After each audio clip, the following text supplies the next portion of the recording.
please. Righto, let's go. Um, uh, I'm totally not prepared because I usually have my presentation open, but this time I haven't, so I'll have to just entertain you with some gobbledygook whilst I'm doing that really, really quickly. It's the French version of gobbledygook, or have you learnt gobbledygook since you came to Australia? Since I came here, I'd say baratin. Barter? Baratin would be the term. Baratin. Okay. Well, I'll keep it. Quel baratin. Sorry. Just a little bit of a. All right, I can now share thanks to that interlude. Well, you tell me when you can see it. We can see it. Righto. So today we were going to talk about frequently asked questions about from from landowners, and talk about the code of conduct, and thirdly questions from the case study. Just before that, I just wanted to touch on what we haven't had the time to finish last night, which was the soil carbon.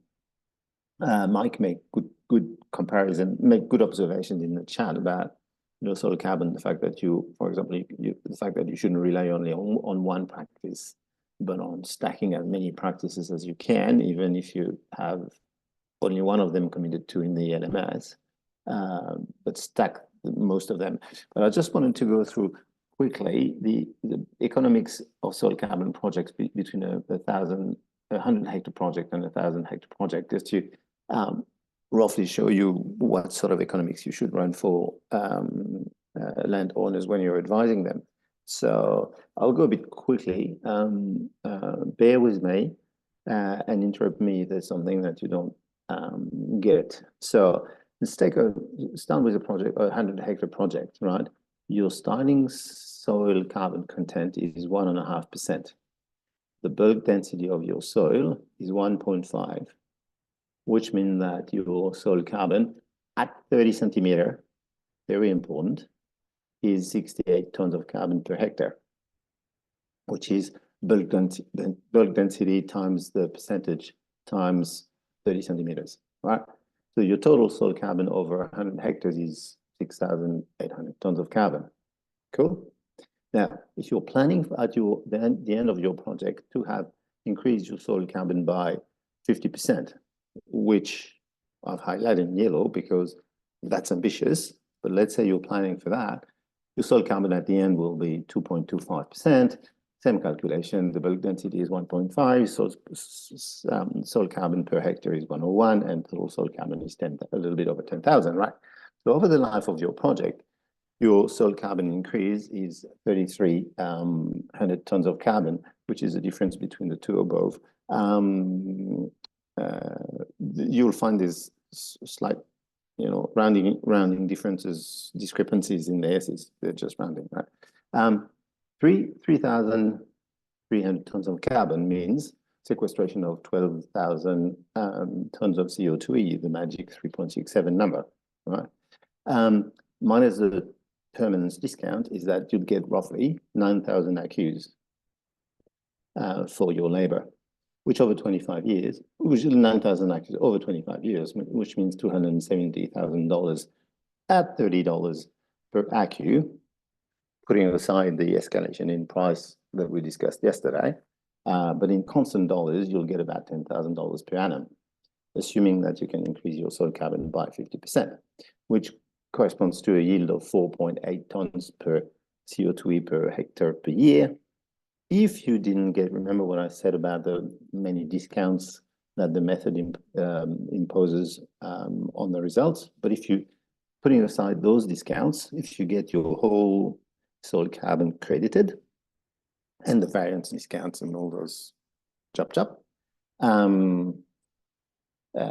you'll have a yield of 4.8 tons of carbon per hectare per year, which is actually very good. So you might ask, why do I, Christophe, use usually a yield of 2 because I'm conservative, but that would be the yield that you would get if you could increase your soil carbon by 50%, right? And you'd make, you know, $10,000 per annum. For a 1,000 hectare project, of course, your ACCU revenue would be 10 times that, which would be roughly $2.7 million. Cool, everybody's happy. Now let's look at the cost side. The fixed cost for a 100 hectare project is about 120 grand. Very roughly, you know, finger in the air. 60 grand in audits, 30 grand for registration and mapping and all that kind of costs, the one that we had listed in that table yesterday. And 5 sampling rounds at about $5,000, $6,000 each, right? So that takes away 120 grand from your 270, which means that your project is beneficial by $150,000 over 25 years, which is $6,000 per annum. Everybody's happy. Of course, a 1,000 hectare project, the actual, which costs a little bit more, I'll come back to that. The actual benefit of the project is 2.5 million. You can already see that how much the fixed cost in your project for a small project eat away at the benefits, because for a small project, your fixed costs are about half of the raw ACCU yield, right? Enormous. Whether for a large project, you know, the fixed costs are almost nothing in the scheme of things. So fixed costs for small projects become super important. Now you might ask, why are the costs so small for a much larger project? Because precisely they're fixed costs. They don't scale linearly with the area. They do a bit for sampling, but it turns out that the efficiency in sampling gives you much smaller cost overall for a larger project, right? So fixed costs eat away at a small projects, which push them, you know, close to, if you have anything that prevents you from realizing that 50% yield, you might be in the red. So you might ask, what is the yield where I will be in the red? Which is the project risk calculation, which I'll always do when talking to around between 100 and 200 hectares. Right, so I take the fixed cost and I say, what is the yield I need to be able to achieve to make sure that I'm repaying my fixed cost? And is that believable? Right? So if you take the $120,000 of fixed cost for 100 hectare projects, that 4,000 ACCUs, which means given the permanence discount, you need 5,000 tons of CO2e to yield, which means that in terms of tons of carbon increase in your soil, you need to increase by 1,500, give or take, tons of carbon, which is 14.5 tons of carbon increase, which means knowing that your soil carbon at the start is 68, it means that your end soil carbon needs to be 82 just to meet your fixed costs, which means that your end soil carbon needs to be 183. All right. So if you do not quite meet your 225, but you have only to 1.8 to go to before you start losing money. Cool. Let's do the same for a 1,000 hectare project with your $260,000 cost. Same calculation, and you only have to get to 1.58% soil carbon, starting from 1.5, to achieve your fixed cost. So in essence, the small projects need a much larger increase to absorb the fixed costs because there's so much of a smaller area. Whether a large project needs something like, you know, whether you can achieve 1.58 increase from 1.5 over 25 years, probably. Yeah. Now, probably not, who knows? Let's look at what Luxi says, talking about Luxi. Yeah, so that's actually the little polygon of the case study. I run Luxi over it, and for soil carbon, and it says that my soil carbon is 1.9, right? So if I was going to run that project and say target an increase of 0.4%, which I would need to go to 2.3. So I wouldn't need to bring my land from about there, which is an average piece of land, to just absorb my fixed costs. I would need to be in the 6% better country in a 100-kilometer radius around me. You know what I mean? So is it achievable? Depends on where you start. Now, Luxi is actually wrong. My place is not at 1.9. I wish it's actually at 1.5.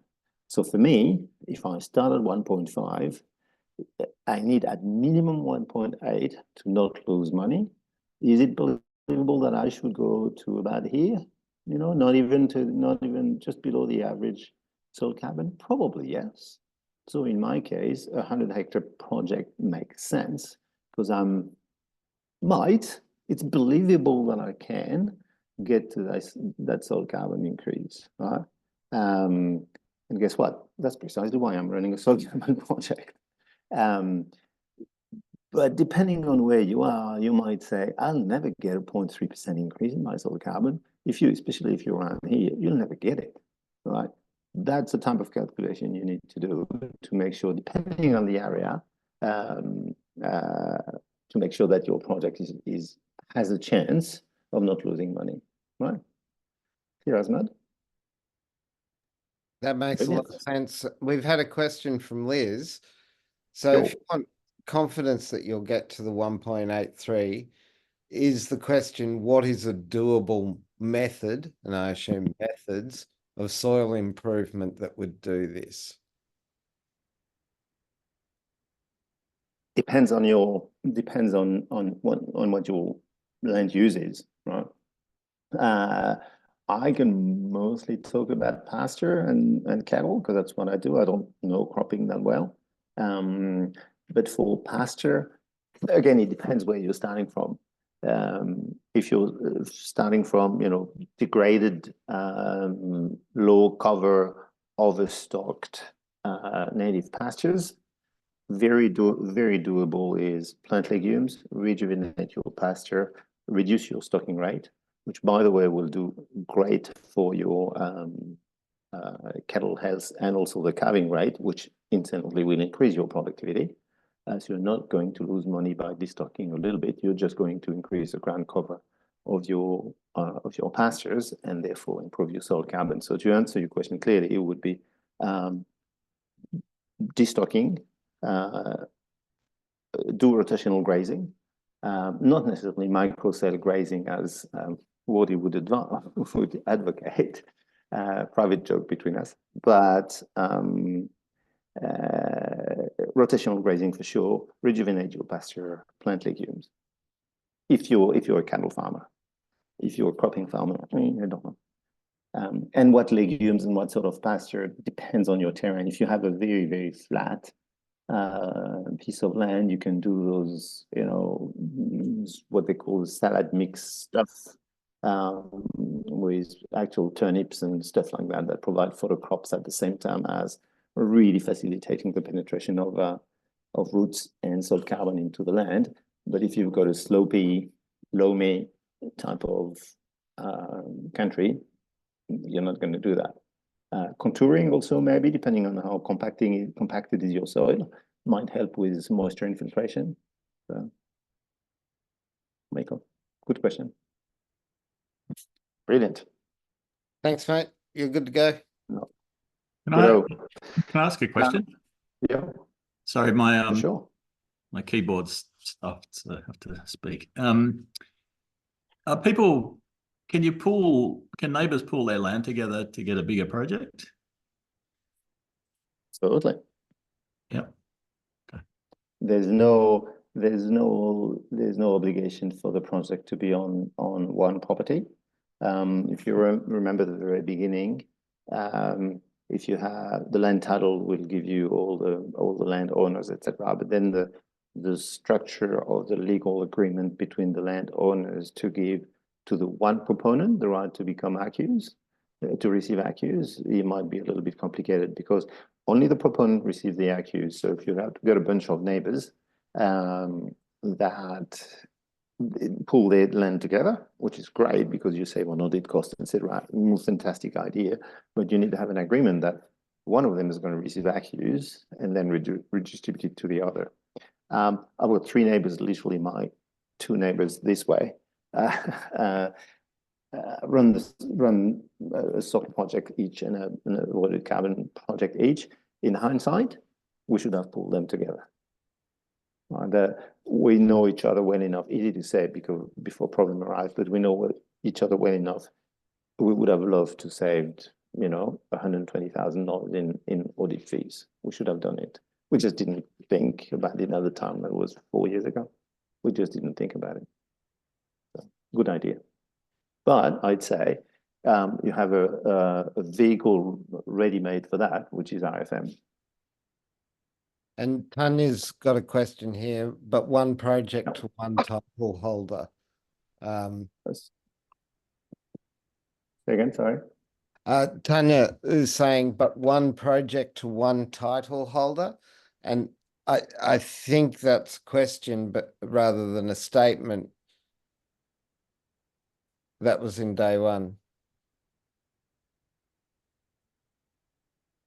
So Tanya, I think if you're a self-proponent doing one project, you might on your own farm, but know that carbon service providers and Regen Farmers Mutual, we can aggregate as the proponent across multiple farms under one project.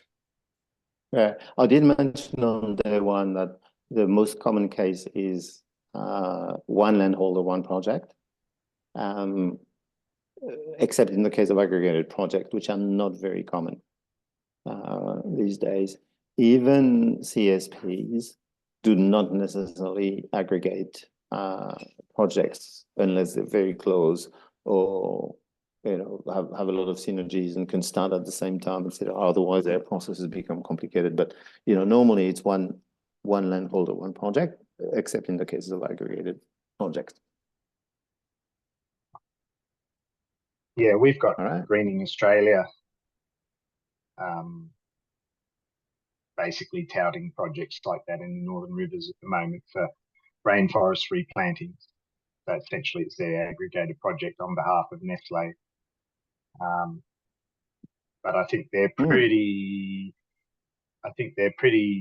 unfavourable agreements with the landholders because people are quite happy to have country planted for relatively little investment and perhaps don't realise the opportunity that could be there. But that's sort of what's out in the marketplace at the moment. Climate Friendly and Greening Australia have been 2 of the most prominent ones up here recently.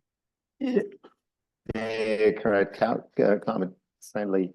I knew about that. Greening Australia, I don't know much what they do. I haven't heard much of it. They may be using someone else to do it. It may not be them, but it's their project. It was a ill-fated project they tried to get up with local land services quite a few years ago, and it sort of fell apart because they were targeting mostly grazing country that people wanted to keep as grazing country. So they sort of shifted to looking at rainforest country on the steeper slopes where people have 100 or 50, 60 acres and you can't make money grazing cattle, and they're getting older and they're more lifestyleists. So here's the opportunity to plant it and maybe do something a bit better.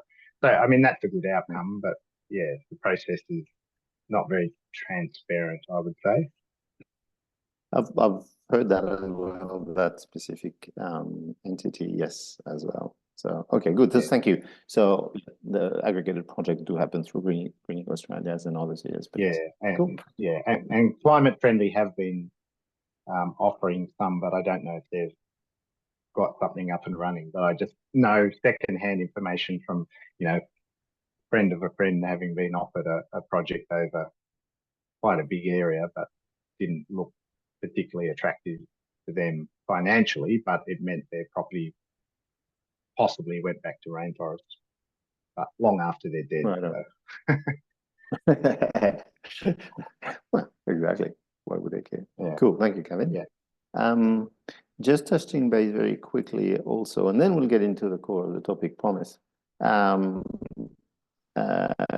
Mapping. There was a question about mapping. I think it was Gavin and Colette, I think, who said, why do we need to have GIS skills and can't use just good old Google Earth. And my answer was you can, for the MP pilot method, for example, you don't have to use GIS. But for any other method, you have to, because you have to submit a map that is quite precise. And for example, you need to be able, what you've got on the screen is a map of a project in Queensland. As you know, in Queensland, you can't clear category Cat B areas, which are mapped in blue on the regulated vegetation map. So your project, which is a yellow line, needs to avoid all the blue categories, right? So you need to have a mapping system that actually, you know, can allow you to draw avoiding the blue categories. Google Map doesn't have the blue category layer, so you can't see where you're drawing, for example. So you need to have if you're in Queensland, you can use Queensland Globe as well, but that's not very easy to draw a map on. There's also interesting things. You can only have a project on your own blocks, but you have many properties, interestingly, which are a little bit like a Swiss cheese. That's for those who know him, that's James Campbell, top Yarman. And it's actually, you see, all his blocks are not contiguous. And out of the project, you need to, and the blue lines are the cadastral lines. So you need to take away all those little corridors there that, you know, just happen to be, because the blocks have been designed with those probably future roads into them. Of course, on the ground, they're not there. The property runs across them. But when you're actually submitting the project, you have to carefully take away all those little corridors, which again, you need to have a mapping system that shows them the real cadastral line and allows you to subtract them from your map or draw around them. That's another thing that you have to do. Another example is that's what I've superimposed here on the map. You can see that project between the two cadastral lines at the back has another one of those annoying corridors that you have to take away from the project. And what I've superimposed here is that sort of a shadowy gray is the woody forest layer, which is another, you know, layer that's available for GIS systems, where it tells you the lighter the color, the denser the forest. So when you have projects where your project needs to be forested, you need to be able to superimpose those types of layer to be able to draw only where the forest is, because the forest is not necessarily the picture that you can see on the base maps, right? So for all those reasons, annoying little reasons that are not important, but really detailed stuff that forces you to use a GIS system, which is a pain in the neck because they're really hard to use. So if as a proponent, you're only doing one project, it's a pain in the neck that you'd have to learn how to use GIS just for that one map. So I would strongly advise, if you're wanting to do your project and you cannot, the MP pilot method, for example, allows you to do that, because the CER is going to actually do all those fiddly bits for you, but it's the only method where that happens. For any other method, you have to submit a map, which is absolutely perfect, and therefore you have to use a GIS system. So if you intend to do that, find a friend that knows how to do GIS, you know, and buy them a beer, and they'll do the mapping for you, because GIS systems are not, pain to learn anyway. So, but clarify the question why mapping is fiddly and tricky, and you need a mapping system. Hope so. That was good, and that was Tanya. That was your question from the other day, Reed. Tanya. Yep. Yeah. There you go. All right, now we can talk about the the real topic. I'll have to go quickly if we want to keep questions for. Oh, sorry, Jeremy, you had a question on mapping, didn't you? I did. It was basically on my place. The majority of, well, half my property is mapped as forest, and basically it's Sipton bush or a woody weed, and was wondering who's the best person, or do I contest that with the CER, or what's the best way to get some sanity around that, because it's probably the best part of my land to do environmental planting. Interesting.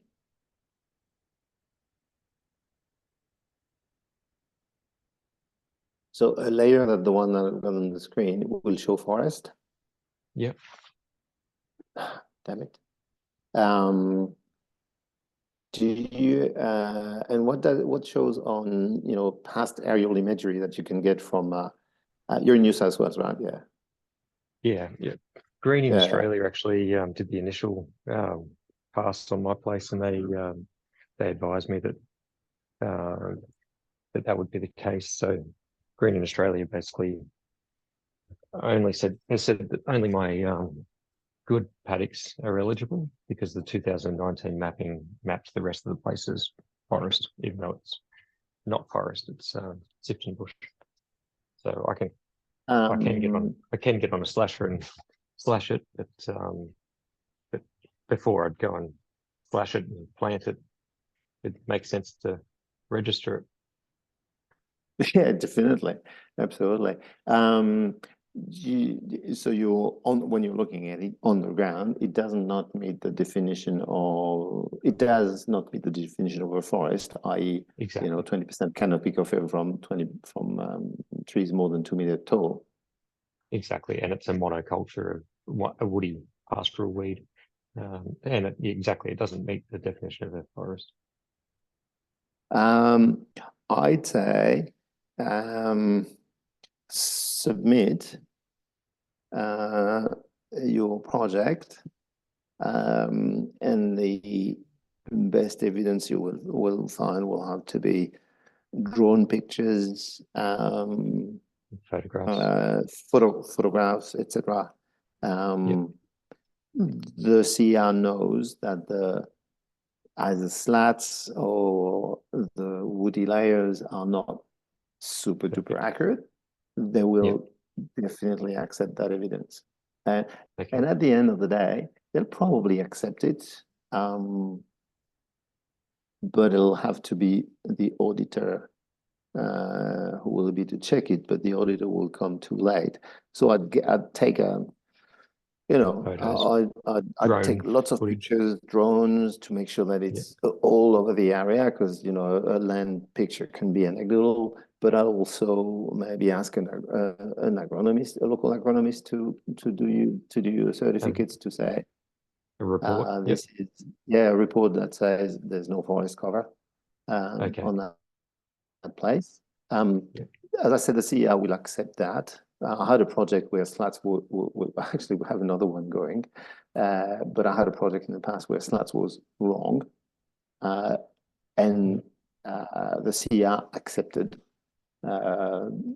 me going around and taking pictures and pictures and pictures and pictures to show that it was the opposite. The slat was saying that the land had been cleared when it hasn't. So I went around taking picture, and picture of drone as well to show the overall area, and they accepted that as evidence against slat. So I suppose in your case it will be the same. Excellent. Thanks for that. All right. No worries. No worries at all. Thanks. Okay. Trying to find my mouse again. Right. Frequently asked question from landowner. I'll go quickly because the main game of today is the case study, and then nobody will have done the case study and we'll have 40 minutes to spare, but that's okay. So frequently asked questions from the landowners often relate to the notification and reporting and etc. And if they don't, as I mentioned many times before, you need to make sure that they do understand the obligation in terms of reporting. The CR certainly does. That's the table of content of the Act as far as notification and reporting is concerned. There's 70 pages of dense law, so they do take it very, very seriously. Message from the landholders is really, I think that the monitoring is is auditable. So every notebook that they have will be audited. It needs to be very thorough and complete, but because it is continuous, and it has to be continuous, it is going to be very simple. So don't invent something super sophisticated. It has to be something super simple so that you can maintain it for 25 years. And it is auditable, so keep it. The reporting, like offset reports and other reports, are not frequent, but they're very often more costly and can be very complex. So that's probably where you need some, if you're a landowner, you need some outside help for the reporting. The notification, what you need to know is that there are set time frame for notification of a disturbance event, for example. You need to notify them with, they're usually pretty broad. It's 90 days, I think, for a disturbance event. So that's not a lot. But you absolutely need to notify the regulator of any material change, even the proponent structure, the land ownership structure, the whatever you need to notify them. And there are penalties if you don't, right? So be careful. So basically, for monitoring, keep it simple but very thorough. Be careful with reporting because it can be complex and costly. And the notification, be very diligent in meeting those timeframes. Another classic question from landowners is the risk of reversal, of course, right? The risk of reversal is actually, it's probably usually top of mind in terms of risk, whether your most risk of that CER project is financial and others. So the risk of reversal is that if you, and that's only for, it doesn't apply to carbon stocks, by the way, mostly forest stocks. So there is section 91 of the Act, of the rules of the Act, I don't know, is that there is the regulator can impose on you a requirement to relinquish some accus that have been attributed to you if so ABC, condition D is that the reversal is taken to be a significant reversal, which means that at least 5% of the stocks have disappeared. So if you have a tiny portion of your carbon area that's been attacked by a bushfire, probably not that bad, then plenty of legal mumbo jumbo. And then if the regulator is not satisfied that the proponent has, within a reasonable period, taken reasonable steps to mitigate, not prevent, the effect of the natural disturbance, then the regulator may impose you the relinquishment of some accus. So really the language in the law is classic, open to, they can do anything they want, but clearly the intent is that if you're diligent, if you do everything in your power to prevent the disturbance, you will not be subject to the relinquishment. Now your accu will stop, so you won't get any new accus until your carbon stock have recovered, but you won't be necessarily required to relinquish. So yeah, and there's you can't say that it won't happen, but if you're diligent, I would be very surprised if the CER imposed a relinquishment order on a proponent that actually has been diligent. Right? Prohibited and restricted activities. Always asked also, what can I do on my land? Two things that you can't do, of course, activities that reduce the carbon stock or slow down their accumulation compared to full carbon, for example. So removing biomass, harvesting, trees, thinning, burning, grazing, depending on the method. Woody clearing, for example, allows grazing. Grazing is restricted where it endangers young trees, sapling for plantings. Either activities that reduce the carbon stock or activities that may artificially inflate the crediting, for example, typically, importing carbon into a soil carbon project, not allowed. And in some instances, fertilizing, but not for all calibration. Plantings, you are not allowed to fertilize if you're using a specific calibration in full carbon. You can fertilize, but then you'd have to use generic calibration.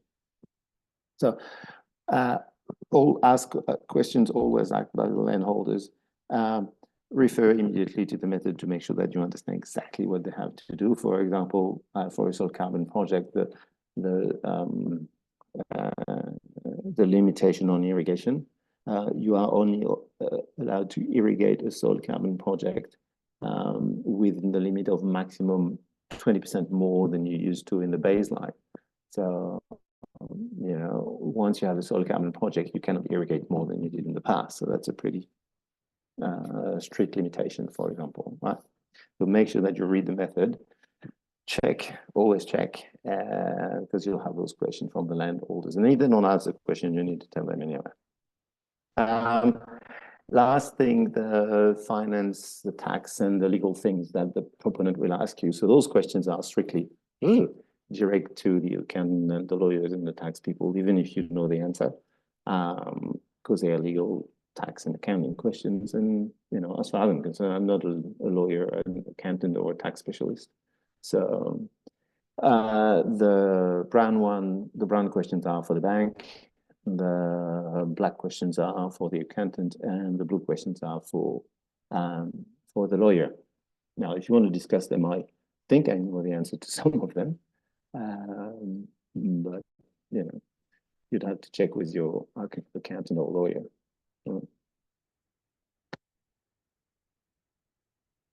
I'll read through them, and if one of them triggers a question, happy to go a little bit through them.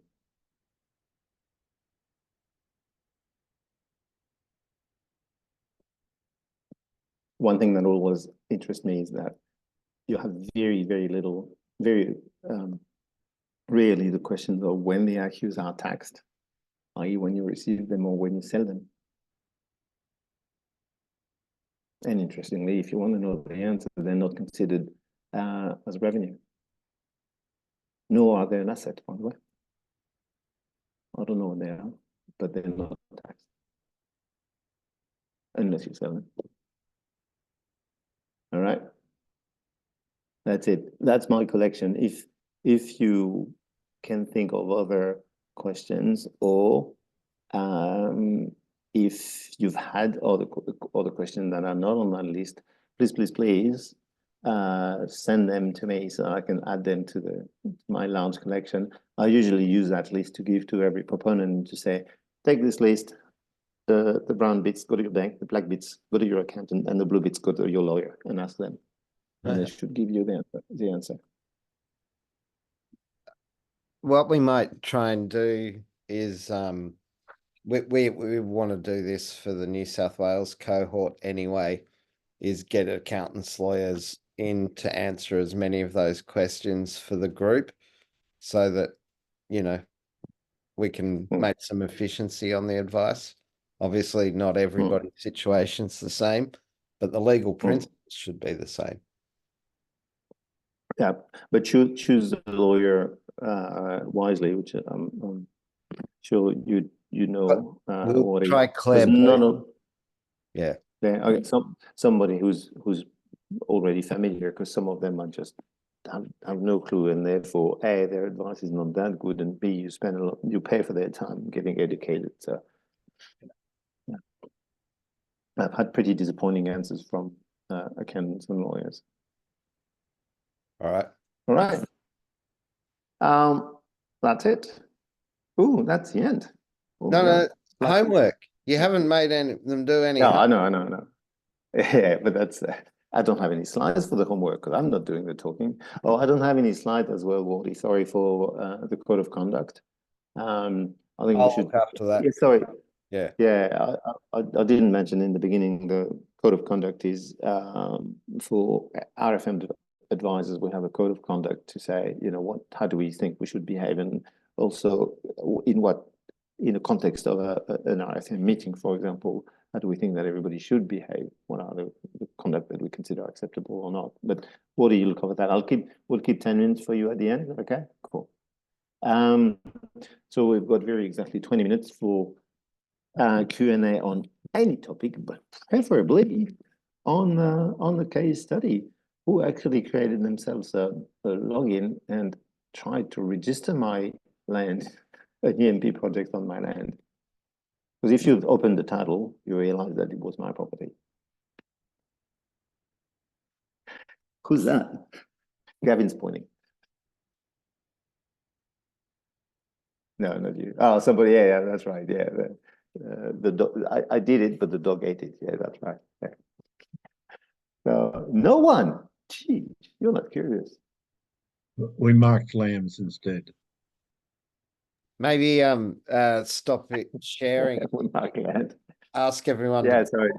camera and look them in the whites of the eye.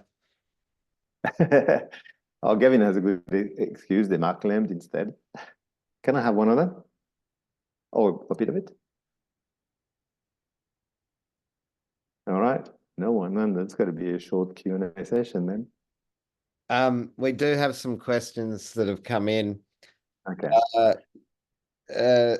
Wendy has asked, CB, are accountants and lawyers generally up to speed on the situation with accus?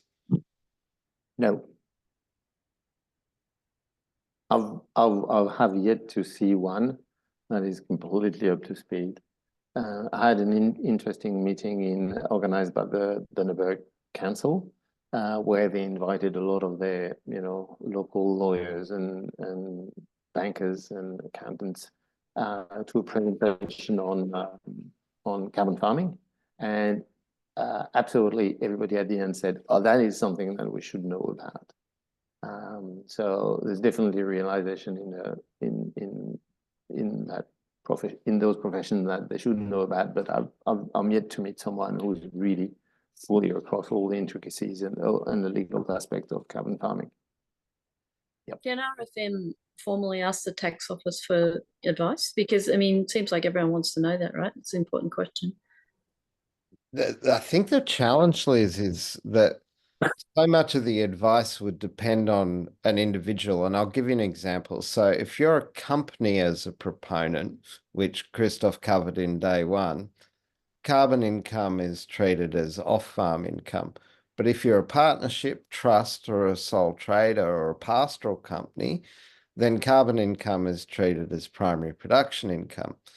And where your income comes from doesn't really matter, except when it comes to something like drought relief payments, where primary production income and your ability to access drought-related payments relates to how much primary production income you've had. So people are often trying to say, well, carbon projects can be your drought proofing. Ironically, if you've done it as a company across your farm, that'll be off-farm income and prevent you from getting drought payment assistance. So it does kind of matter, the individual circumstances, and as a way of dealing with this for the New South Wales 4 regions, there's budgeted a financial pack that each farmer can take to their accountant, lawyer, or banker, and each of them should be able to understand the financial requirements and inputs and outputs of the project because it's standard accounting language. But then that lawyer or accountant who works for the farmer should also know whether they're structured as a trust or structured as a company or structured as a partnership, and understand their other parts of their economic situation, and then give them advice. So we're more about, can we present accurately the project dimensions rather than can the mutual provide one size fits all legal and accounting advice. Now, having said all that, we've asked Claire Booth to come. You might remember her from the Trading in Regen event. She stole the show with her straight talk about tax around biodiversity, where people were getting assumably all this money, 25 years worth of cash for biodiversity, and being taxed on it in the first year, but then only actually seeing the income 1/25th of a year for the next 25 years. And so, Ouch. she talked to the lunacy of some of those sorts of things, and I think she's got her shit together. But still, she'll tell you or tell any farmer you have to go and get your own accountants and lawyers who've already familiar with your stuff. You can't rely on off the shelf advice. Yeah. Thanks, Woody.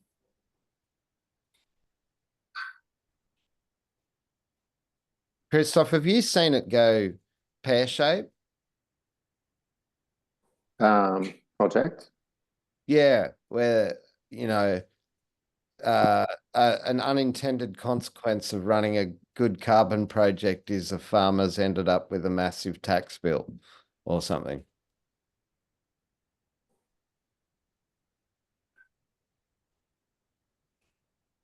No. No.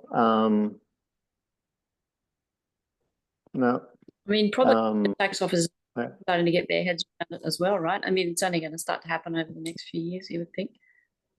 Very, very, very true. Very, very true. There's one ruling on, whether for individuals, whether IQs are treated as primary production or not. The ruling is from 2022, I think. So very recent. To come back to your question, Woody, no, I haven't.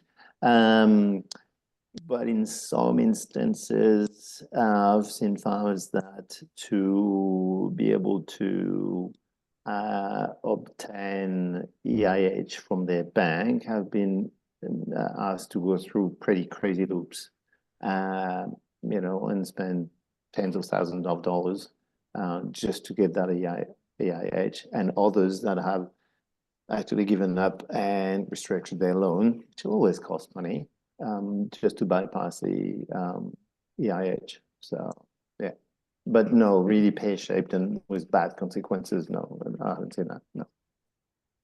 Wendy's got some great follow-up question about banks and valuers. How receptive or knowledgeable are they to these project costs, and are they seen as assets or liabilities? Interesting. I don't know in general, and I'd be very happy to have anyone's view that I have been exposed to that. My only view is anecdotal from one project where I was part of the discussion with a banker in terms of, we want to run a carbon project. They clearly, and that was, I can't remember which bank, if it was NAB or Rabo, I think it was NAB, who clearly, pride themselves on being green bank, etc. It was one of those. But to the local person, that person has absolutely no idea what they were talking about. So they didn't consider that as an asset or anything like that. They just had no idea. So I think the knowledge is still pretty poor out there. But in general, whether banks do consider that as an asset or a liability on the valuation, honestly, I don't know.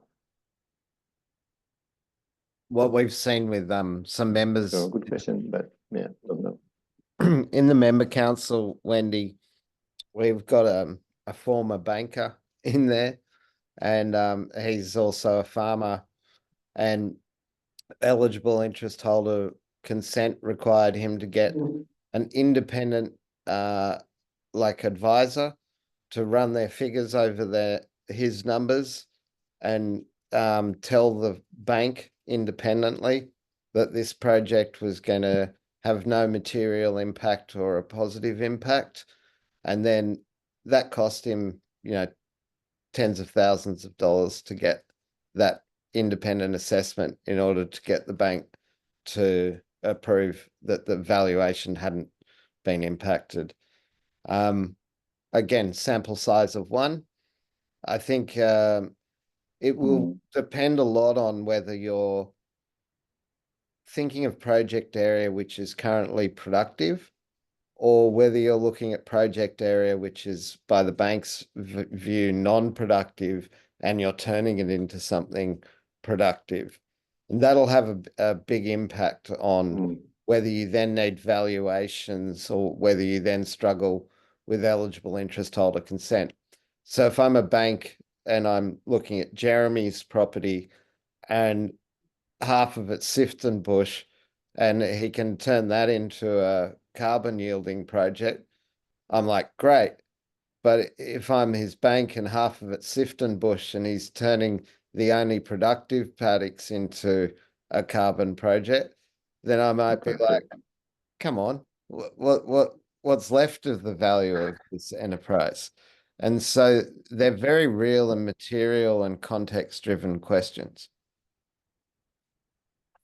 And to balance that as well, I actually thought about one recent example again where the project proponent got an EIH signed, literally, and it just flabbergasted me because he said, "Oh, I'm going to get that. I'm going to get that." It was on Friday we had the discussion. I said, "You need to start the process." And he said, "Oh, I'm going to get my EIH by Monday." I said, "Mate, you don't have a chance," and he actually did.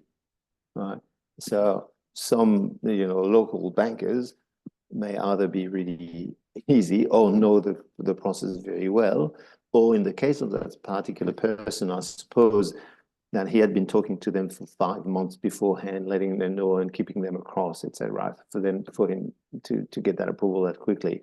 So the point is probably preparing your banker and letting them know what you're doing and asking them to check and double check inside the bank probably would pay off as well in terms of them being comfortable and asking internally what they should do rather than take them by surprise. But it can be done between a Friday and a Monday. Sample size of one. Sample size of one. Yeah. All right. Well, Wally, we might have an early mark if you want to have a few minutes on code of conduct. Yeah. But please, guys, by all means, if you want to do the case study later and we don't have lamps to mark or anything, or any point in time, send me, and you have questions, send me an email. Never a problem. Guys, I won't keep you long. I know that it's 8:45 now on a Friday night, but the opportunity exists for us to take the content that Christophe has delivered over the last 5 days and support Regen advisors into the future. So you will all get access to what we're calling the guru space, to become able to access webinars like the one we're proposing with Claire Booth, like the content that Christophe has given us in the past. And there's no cost expected or from you guys, but we are going to look towards charging people in the future to join this sort of guru space. You could think of a guru space as a fancy word of fancy new version of a community of practice, but I heard that everybody's bored with the term of community of practice. So it's not a community of practice. It's a space where you can be the guru or you can meet other gurus. In order to make sure that the guru space is a nice place to be for you guys individually, it will fall under our code of conduct. So our members' code of conduct refers in the main to our 10 principles as mutual. So we aim to maximize the value created and retained by farmers. We promote member control, security, and privacy of data. We support members in their reporting, risk sharing, and compliance obligations. We practice education-led member engagement to promote informed decision-making. We support development of local capabilities and affordable access to trusted experts. We promote continuous learning through collaboration and sharing. We optimize for simplicity and speed, subject to prioritizing risk management. We seek accountability via credible benchmark, quality assurance and transparency. We align through shared outcomes and collaboration and scale. We deal with ourselves first. So that's the main of the code of conduct.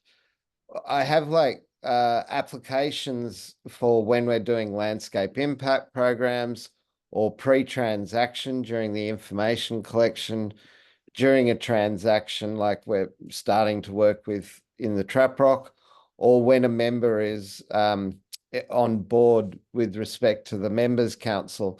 And I'd like to add you know, another area where this code has application being the guru space, and how we as regen advisors work with one another to make sure that it's a good place to be and that it lives up to those like 10 principles.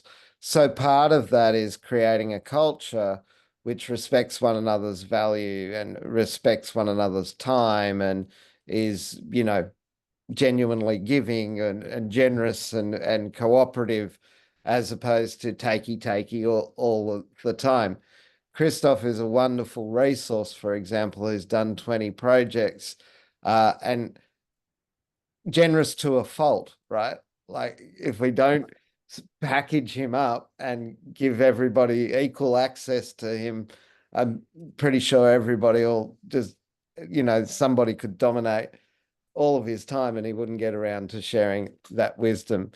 And so the idea is to use the guru space as a way to intermediate all of the different questions that people have and helping there become a single place for us to register our information and data exchange.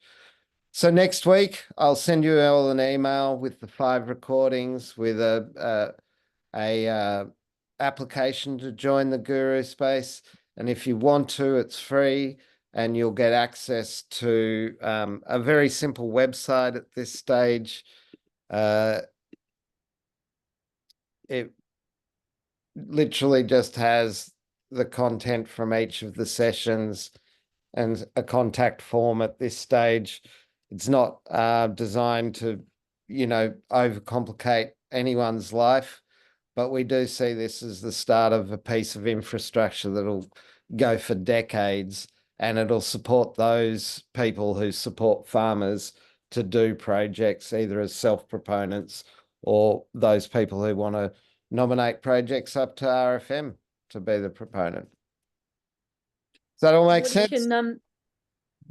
Yeah, that's really great. Can technology allow you to do searchable, you know, do searches on that site? So, you know, in 10 years' time, people can search on one particular subject and get all of the information for that area. Is that possible up front, or like a wiki style of education where people can add to it?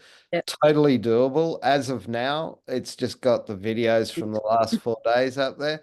We can do whatever we as a group determine it needs to do, as long as our group behavior and individual behavior conforms with the code of practice, code of conduct, and that conforms with our 10 principles.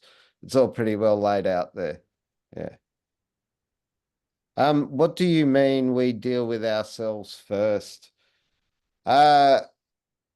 There's a concept in all cooperatives called the free rider, where people might buy all of the, or make all of the noises of being a member and then sell outside of the cooperative.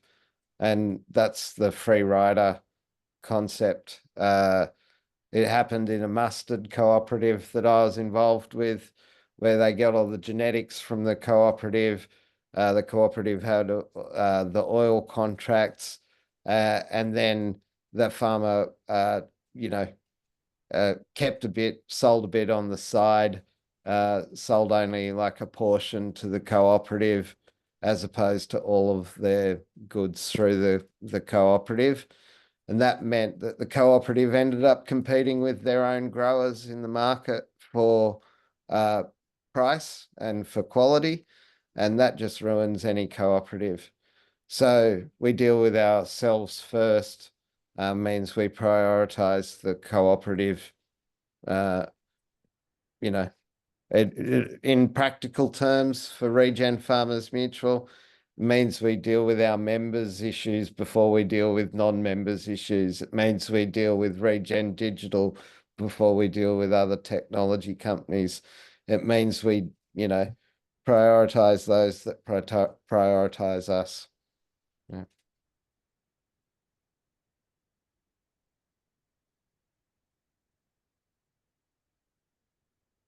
Any questions?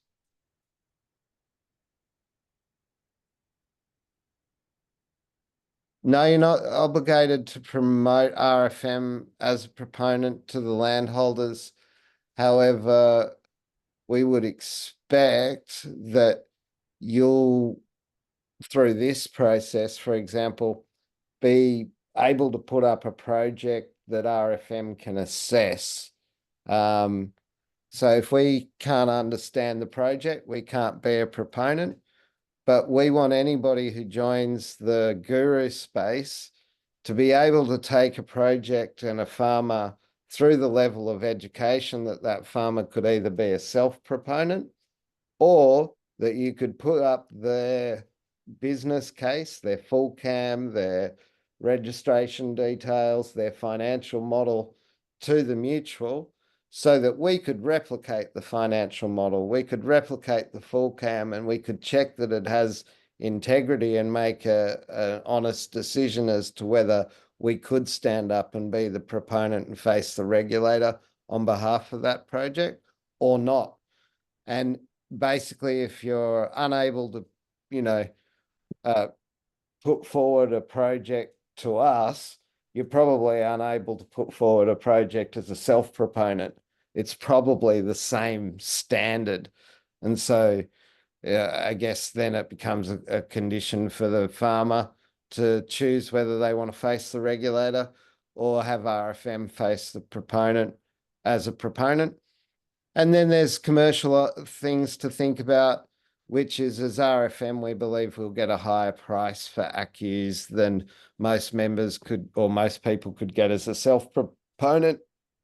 And so the question becomes, for that farmer, do I think the increase in price will outweigh the 5% or so in costs to RFM?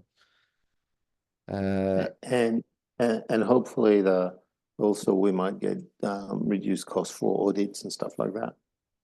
Yes, any member benefit that we can do on saving costs goes straight to the bottom line. Yeah, I'd echo Liz and Wendy. Christophe, an amazing 5 days of having your head spill out for everybody, and just another example of your huge generosity.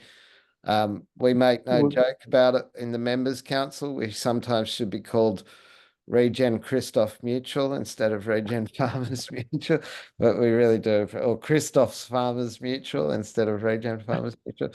But yeah, you give us so much capability, and we're really super proud of the contribution that you've made to all of us in this organization. Thank you. Thank you so much. It was an absolute pleasure. Always a pleasure. And hopefully you will be part of the guru space and contribute and help many farmers. Excellent. Thank you all.